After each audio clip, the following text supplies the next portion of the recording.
ये आने वाली पीढ़ी है जो कह रही है सिर्फ मम्मी का हाथ मत उठवाओ, हम भी पीछे पीछे आ रहे हैं।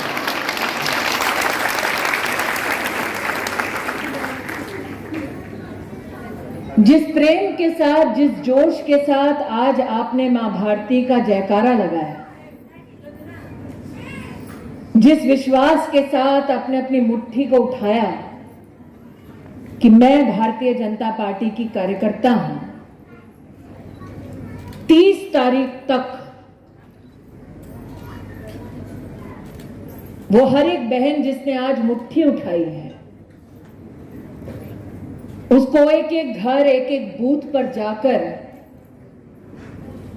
भारतीय जनता पार्टी के कमल के फूल के लिए आशीर्वाद मांगना है।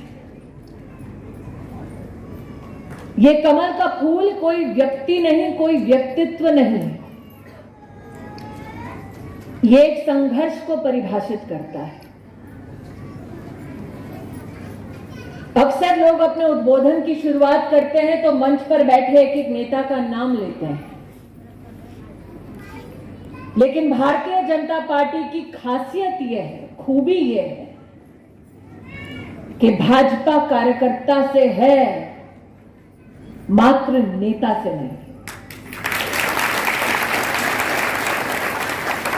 और इसलिए आज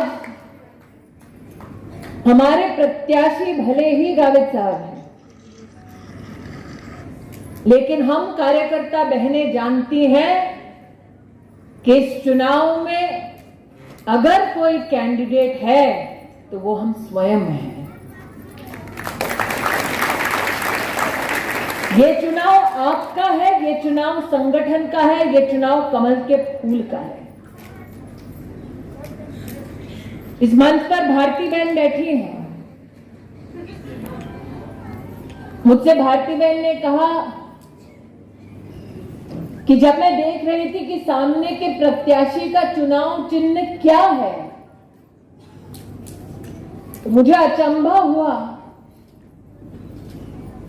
कि एक तरफ कमल का फूल है जो निशान है विकास का, जो निशान है लक्ष्मी के आशीर्वाद का, जो निशान है समृद्धि का, संपन्नता का, अच्छे स्वास्थ्य का, परिवार का, संस्कार का, और दूसरी ओर निशान ही कुछ अपनी अलग कहानी बताता है।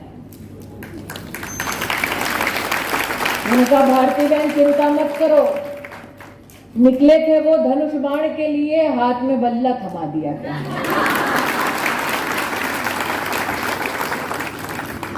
लेकिन वो निशान भी कुछ बतलाता है। क्या बतलाता है? कि उस निशान की एक पृष्ठभूमि है जो खून से रंगी है। उस निशान की एक पृष्ठभूमि है जो गुंडागर्दी से लैस है। उस निशान का इतिहास कुछ ऐसा है कि गरीबों को अपने पैरों तले उस निशान ने रौंदा है, परिवारों को भयभीत किया है। वो निशान लेकर आज जो अपना वोट मांग रहे हैं, कभी जाकर उन परिवारों से पूछिए, उन महिलाओं से पूछिए जिनको प्रताड़ित किया उस निशान ने, जो आज भी डर के मारे कुछ नहीं बोलती। उन औरतों से जाकर पूछिए कि उस निशान ने उनको क्या दिया, कितनों को मारा, कितनों को पीटा, कितनों से वसूली की। वो निशान उस वसूली की याद है। कमल का फूल, महिलाओं को क्या मिला? एक गरीब महिला 2014 के चुनाव से पहले कभी भी किसी नेता से ये नहीं कहती थी कि हर दिन मुझे जाकर खुले में शौच करना होता है। कभी नहीं बोलती थी कोई औरत, शर्म के मारे बोल नहीं पाती थी। हम जानते हैं कि गांव में सांझ के बाद, सूरज ढलने के बाद औरत बाहर शौच के लिए जाती थी, ढांकती थी अपने आप को ताकि किसी मर्द की नजर उस पर ना पड़े। उस गरीब औरत ने कभी किसी से ये नहीं कहा कि एक शौचालय बना दो इस चुनाव में, नहीं कहा। 2014 में जब नरेंद्र मोदी देश के प्रधानमंत्री बने, एक गरीब मां के बेटे को वो दुख पता था, वो दर्द पता था। उन्होंने लाल किले की प्राचीर से कहा कि औरत की अगर इज्जत करना है तो कम से कम उसको एक टॉयलेट बनाकर तो दो। आज यहां पर जितनी बहनें बैठी हैं उनसे पूछना चाहती हूं, जिनके हाथ में वो बल्ला है, कभी उन्होंने किसी गरीब औरत के लिए कोई टॉयलेट बनवाया? नहीं बनाया।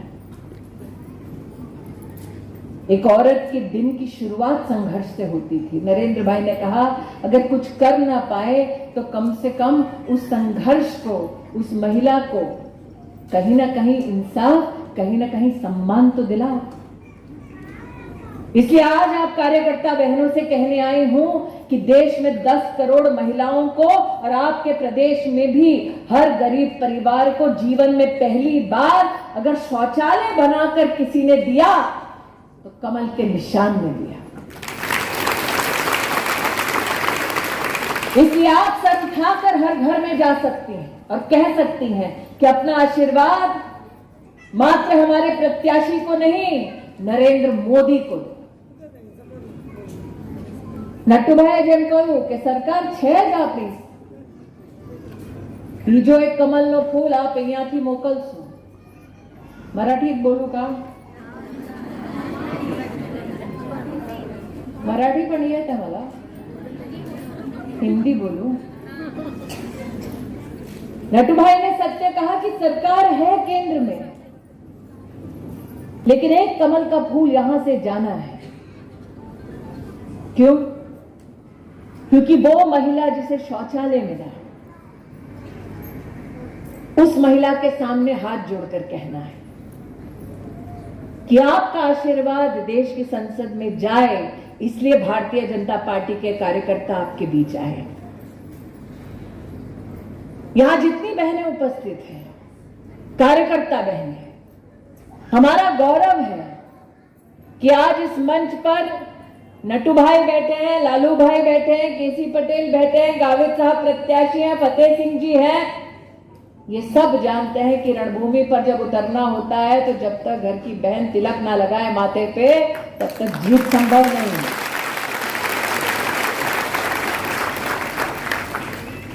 इसलिए आज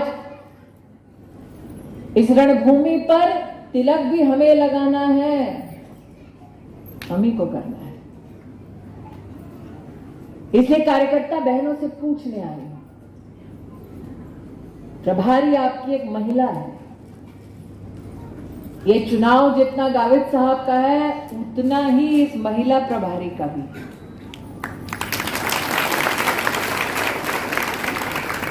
इसलिए आज आपसे पूछने आए कि जब आप जनता के मध्य में जाएं तो क्या निवेदन लेकर जाने वाले हैं। मैं चाहती हूं कि आप एक बार कल्पना कीजिए, कोरोना जैसी महामारी विश्व भर को जिसने अपनी चपेट में लिया, वो बीमारी भगवान न करे तब आती जब केंद्र में कांग्रेस की सरकार होती, तो क्या हाल होता जनता का।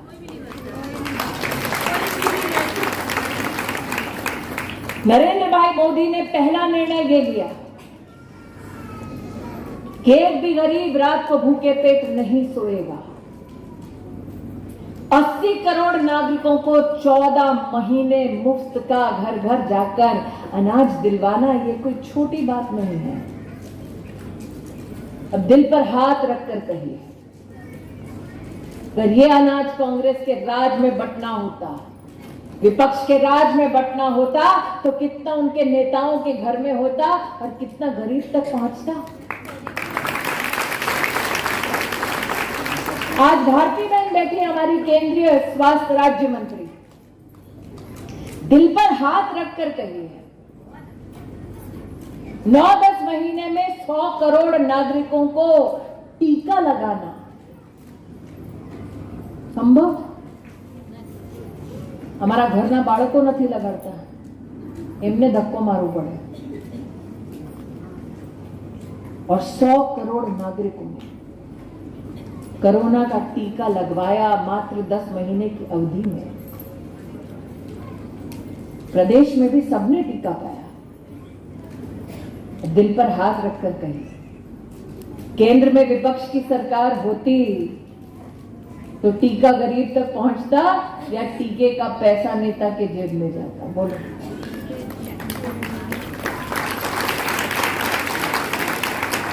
तो आप जाओ जब बल्लेबाज के सामने, उससे पूछो, मेरी पार्टी ने तो 80 करोड़ गरीबों को अनाज दिलवाया, तुमने क्या किया?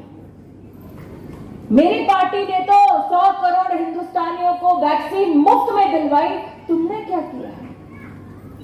मेरी पार्टी ने 22 करोड़ हिंदुस्तान की औरतों का जीवन में पहली बार बैंक का खाता खुलवाकर कोरोना की महामारी में 30,000 करोड़ रुपया उनके बैंक के खाते में सीधा दिया, तुमने क्या किया? इसलिए इस चुनाव की रणभूमि पर जब उतरो, जब बोलो, जब संवाद करो, जब समन्वय करो, तो सर उठाकर डंके की चोट पर कहो, मेरा नेता, उसका नाम नरेंद्र दामोदर दास क्या है? मोदी। और तुम्हारा नेता?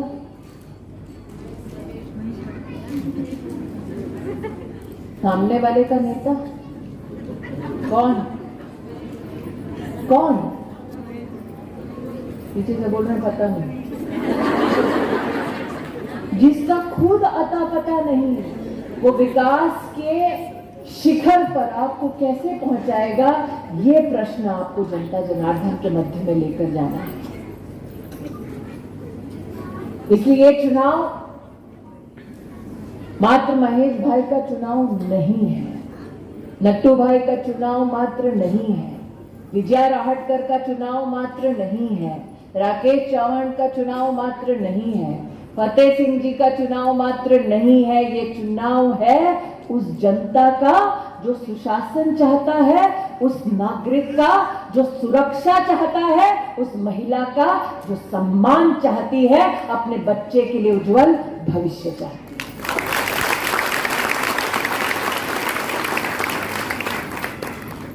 इसलिए आज मैं और भारतीताई दिल्ली लौटने वाले हैं, तो कार्यकर्ता बहनों से पूछना चाहते हैं कि संगठन को दिल्ली में क्या जवाब दें? क्या जवाब दें संगठन को? क्या जवाब दें? क्या जवाब दें? जैसे कि महेश भाई बोलते हैं, बोलो ऐसा कि दिल्ली तक खुद ब खुद आवाज पहुंच जाएगी। दिल्ली में क्या जवाब दें? क्या जवाब दें? क्या जवाब दें? क्या जवाब दें? जीत रहे हैं, लेकिन उसके लिए जरूरी है कि नरेंद्र भाई ने जनता का जो दिल जीता, उसी जनता का वोट भी आप जीते, हर बूथ तक, हर घर तक आप जाएं। इसलिए बहनों के हाथों में भाई का भविष्य दे रही हूं, बहनें निराश नहीं करेंगी।